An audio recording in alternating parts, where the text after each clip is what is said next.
Friends, my name is Shubham Singh. Again welcome you in the Mark Mac channel. एक और बार स्वागत है आपका मार्क मैक चैनल के अंदर। आज बहुत ज़्यादा इंपॉर्टेंट टॉपिक है। रिक्वेस्ट है आपसे कि आप लास्ट तक ये वीडियो देखिए।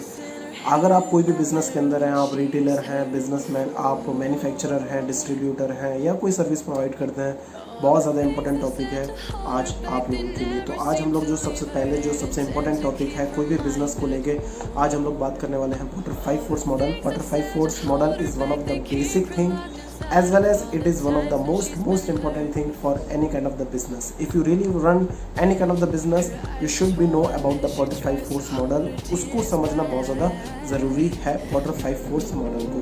तो जब बटरफ्लाई फोर्स मॉडल की जब हम लोग बात करते हैं तो 5 चीज़ इसके अंदर आती हैं।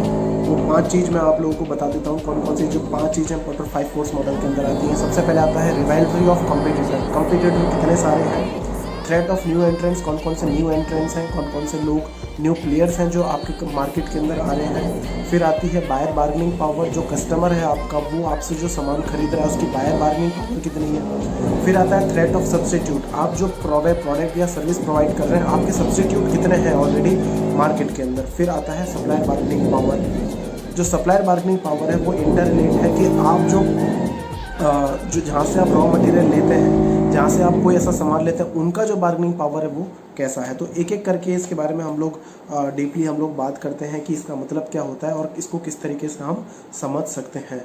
ठीक है, अभी ये स्क्रीन पे आपको एक इसका पिक भी आ रहा होगा बटरफ्लाई फोर्स मॉडल का। इसके उससे भी आप समझ सकते हैं। अगर आपको बाद में कोई प्रॉब्लम है तो आप कमेंट सेक्शन में मुझे बता सकते हैं, मैं आपका उसको आंसर दे दूंगा। ठीक है, तो सबसे पहले हम लोग बात करते हैं रिवाइवरी अमंग कॉम्पिटिटर्स। ये क्या है, इसको समझना बहुत ज़्यादा ज़रूरी है। रिवाइवरी अमंग कॉम्पिटिटर्स क्या होते हैं। कोई भी बिजनेस ले लो, आप कोई सर्विस प्रोवाइड कर रहे हो, सपोज आप एक डिजिटल मार्केटिंग एजेंसी है आपकी, जहाँ पर आप फेसबुक्स एड्स, गूगल एड्स या ऐसा कुछ समझाते हो। ठीक है, या फिर आपका कोई ऑनलाइन बिजनेस है जहाँ पर आप प्रोवाइड करते हैं जहाँ पर आप प्रोवाइड करते हैं आपकी कुछ ई प्रोडक्ट्स अगर आप कोई प्रोवाइड करते हैं। ठीक है, आपकी कोई वेबसाइट है जहाँ पर आप वो प्रोवाइड करते हैं, या कोई दूसरे ऑनलाइन बिजनेस के अंदर आप प्रेजेंस है। तो सबसे पहले आपको ज़रूरी है आपके कंपटीटर्स को समझना। मैं एक एग्जांपल से अगर आपको समझाता हूँ, तो अगर मेक माई ट्रिप है, ठीक है, तो मेक माई ट्रिप्स को अगर अपने कंपटीटर को समझना होगा तो उसके कंपटीटर्स ऑनलाइन बिजनेस के अंदर कितने सारे हैं। तो हमारे पास है ओयो होटल्स हमारे पास है। ठीक है, और बहुत सारे हैं, ट्रिवेगो है हमारे पास। ठीक है, 3 या 4 उसके जैसे हैं जो सेम प्रोवाइड करते हैं। तो ये उसके क्या हुए, ये सारे कंपटीटर्स हो गए जो उसके जैसे ही सर्विस, उसके जैसा ही जो प्रोडक्ट है वो प्रोवाइड करते हैं अपने कस्टमर को। तो ये हो गया रिवाइवरी अमंग कॉम्पिटिटर्स। कोई भी बिजनेस को स्टार्ट करने से पहले रिवाइवरी अमंग कॉम्पिटिटर्स का पता होना बहुत ज़्यादा ज़रूरी है। थोड़ी सी आवाज़ आ रही है, मैं थोड़ा उससे के लिए सॉरी बोलना चाहता हूँ, थोड़ा सा काम चल रहा है इसीलिए। ठीक है, फिर आता है threat of new entrance. Threat of new entrance क्या होता है, थ्रेट ऑफ न्यू एंट्रेंस भी बहुत ज़्यादा इंपॉर्टेंट है। जो आपके न्यू प्लेयर्स हैं, जो इस बिज़नेस के अंदर न्यू प्लेयर्स आ रहे हैं या आना चाहते हैं, वो कौन कौन से हैं, तो उसको समझना भी बहुत ज़्यादा ज़रूरी है। थ्रेट ऑफ न्यू एंट्रेंस कौन कौन से हैं, जैसे मैं अगर मेक माई ट्रिप का ही एग्जांपल लूँ तो उसकी जो न्यू ऑफ एंट्रेंस कौन कौन से हैं, जिन्होंने अभी जैसे यात्रा.com हुआ, ठीक है, और ऐसे 2-3 हैं जो न्यू एंट्रेंस है, जो अभी जिनका स्टार्ट हुआ है, उसी लाइन में जो बिजनेस जिनका स्टार्ट हुआ है, वही प्रोडक्ट वही सर्विस जो वो लोग प्रोवाइड कर रहे हैं। So that this particular things is known as threat of new entrance. So this is also be the one of the most important है, आप इसको समझें। थ्रेट ऑफ न्यू एंट्रेंस को समझना भी बहुत ज़्यादा ज़रूरी है कोई भी बिजनेस अगर आप स्टार्ट करते हैं तो।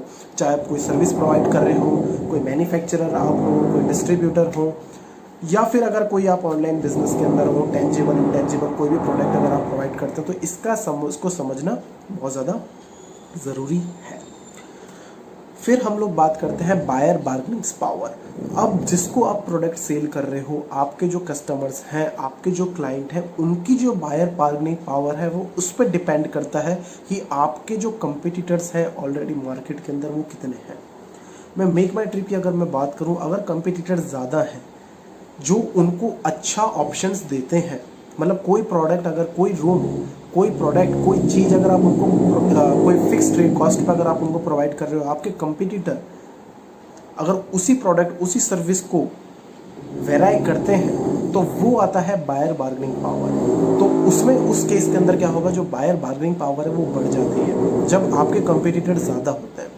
रेड ओशियन के अंदर अगर आपका बिजनेस है जहाँ पर आपके कंपटीटर ज़्यादा हैं, रेड ओशियन और ब्लू ओशियन के ऊपर मैंने पहले भी वीडियो बनाया हुआ है, आप चेक कर सकते हैं जाके। तो अगर आप रेड ओशियन बिजनेस के अंदर हैं और आपके कंपटीटर ज़्यादा हैं तो उस केस में बायर बार्गेनिंग पावर है वो ज़्यादा हो जाएगा, क्योंकि आपका जो क्लाइंट है, आपका जो कस्टमर है, उसको जो ऑप्शंस हैं वो काफ़ी ज़्यादा मिलेंगे।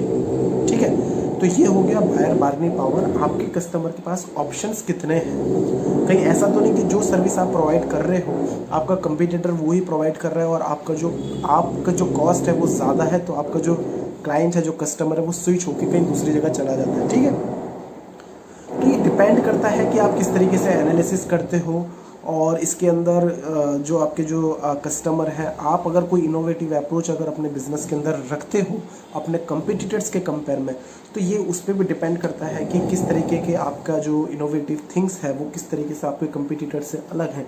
तो उस केस में जो आपका जो बायर बार्गेनिंग पावर है वो इतना ज़्यादा हाई नहीं होगा। आपके जो कस्टमर है, आपके जो क्लाइंट्स हैं, वो उस केस के अंदर स्विच नहीं करेंगे। ठीक है, तो ये हो गया बायर्स बार्गेनिंग पावर। अगर ज़्यादा ऑप्शंस हैं, ज़्यादा कंपटीटर्स हैं, तो ये ज़्यादा हाई रहेगा। Threat of substitute, threat of substitute, substitute in the sense आप जो प्रोडक्ट प्लेस कर रहे हो, जो आप प्रोवाइड कर रहे हो, जो सर्विस आप प्रोवाइड कर रहे हो, आपके सब्स्टिट्यूट कितने हैं जो वही प्रोडक्ट वही सर्विस सेम प्राइस के अंदर प्रोवाइड कर रहे हैं कस्टमर को, वो हो गए आपके सब्स्टिट्यूट।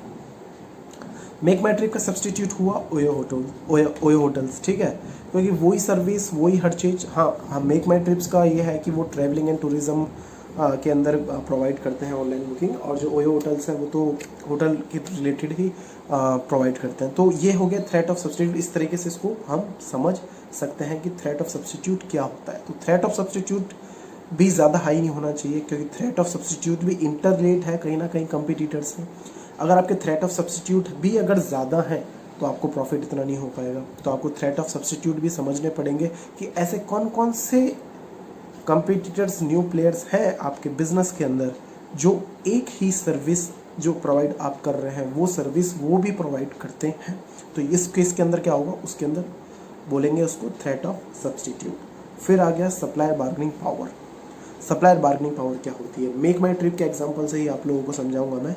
मेक माई ट्रिप में आपने कोई होटल जैसे बुक किया, अब जो वो होटल का ओनर है वो डायरेक्ट लिंक करता है, इंटर रिलेट करता है मेक माई ट्रिप से। ठीक है, अब मेक माई ट्रिप जो कस्टमर है, आपका बार्गेनिंग पावर हाई है, आपके पास ऑप्शंस बहुत ज़्यादा हैं, कंपटीटर्स बहुत ज़्यादा हैं उस पर्टिकुलर निश मार्केट के अंदर। ठीक है, अब आपको क्या करना है, आपके तो बार्गेनिंग पावर ज़्यादा हाई है। अब सप्लायर बार्गेनिंग पावर कौन कौन से होते हैं, जो प्रोवाइड करते हैं, जो उससे इंटर रिलेट है, जो उसके अंदर होटल स्टाफ हुआ, उसके अंदर जो सर्विस, जो हॉस्पिटलिटी आपको प्रोवाइड करते हैं, वो सारे इसके अंदर आ सकते हैं सप्लायर बार्गेनिंग पावर के अंदर। वो किस तरीके से वो उनकी जो सप्लायर बार्गेनिंग जो उनकी बार्गेनिंग पावर है वो किस तरीके से रहती है, तो उनकी तो सप्लाइंग बार्गेनिंग पावर लो रहेगी। क्यों रहेगी, क्योंकि कॉस्ट फिक्स नहीं रहेगा, कंपटीटर ज़्यादा है, जो कस्टमर है वो वेराई हो रहा है, वो एक जगह से दूसरी जगह जा रहा है, तो उनका जो सप्लायर बार्गेनिंग पावर है वो बहुत ज़्यादा वेराई नहीं होगा, वो तो उतना ही रहेगा।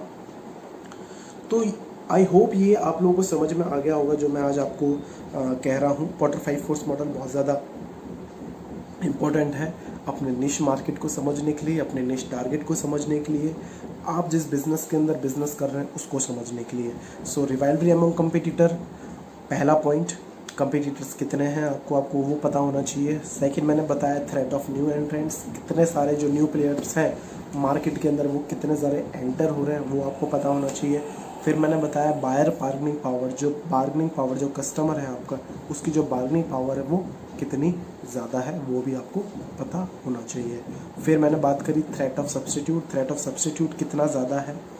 थ्रेट ऑफ सब्स्टिट्यूट जो सेम सर्विस, जो सेम प्रोडक्ट जो प्रोवाइड कर रहे हैं आपके जैसा ही सेम, वो किस तरीके का है, वो हो गया थ्रेट ऑफ सब्स्टिट्यूट। फिर मैंने बात करी सप्लायर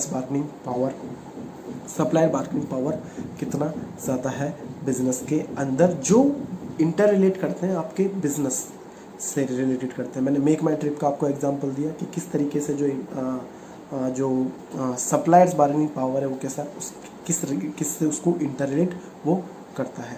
तो ये 5 पॉइंट के बारे में आज मैंने आपसे डिस्कस किया, रिवाइवलरी अमंग कंपटीटर्स। ठीक है, नीचे आपको एक इसका पिक भी आ रहा होगा पॉटर 5 फोर्स मॉडल का, अगर कोई डाउट है तो आप मुझे कमेंट में पूछ सकते हैं, मैं कमेंट में आपका उसको आंसर दे दूँगा। तो ये बहुत ज़्यादा इंपॉर्टेंट है कोई भी बिज़नेस को समझने के लिए, और मैं समझता हूँ कि आपको ये चीज़ ज़रूर पता होनी चाहिए अगर आपका कोई बिज़नेस है, ठीक है। अगर आप कोई ऑर्गेनाइज सेक्टर में या फिर अगर आप अनऑर्गेनाइज सेक्टर के अंदर भी हैं, तो मैं ये समझता हूँ कि आपको ये पता होना बहुत ज़्यादा ज़रूरी है। ये जो मार्क माई चैनल है, इसके अंदर हम डिफरेंट टाइप ऑफ वीडियोस बनाते हैं, डिफरेंट टाइप ऑफ स्ट्रेटजीज देते हैं।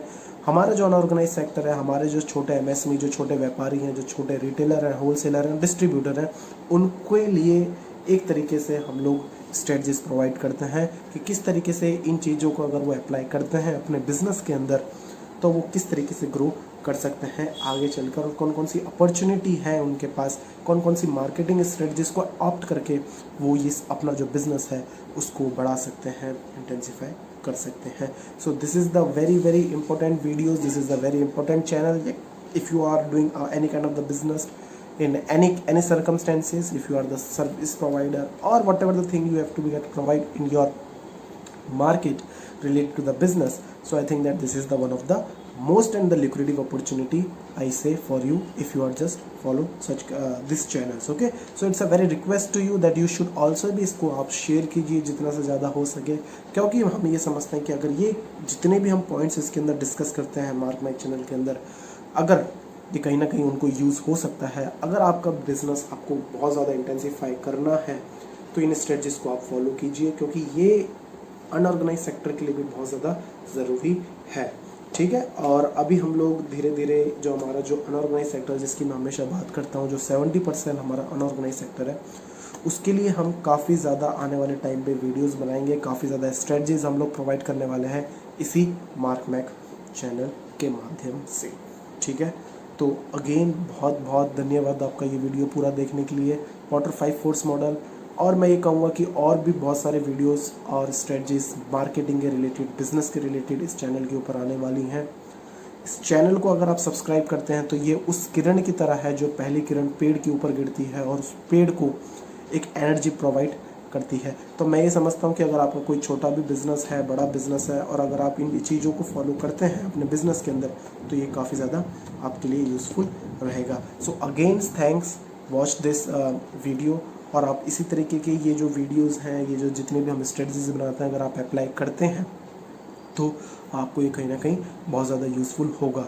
इससे पहले वाले वीडियोस के अंदर मैंने काफ़ी ज़्यादा मैंने केस स्टडीज़ भी दी है, मैकडोनल्ड्स की मैंने केस स्टडी दी थी, ठीक है। और मैंने पीपीटी भी काफ़ी ज़्यादा शेयर करी हैं कि किस तरीके से आप जो बिज़नेस है उसको इंटेंसिफाई, एक मैंने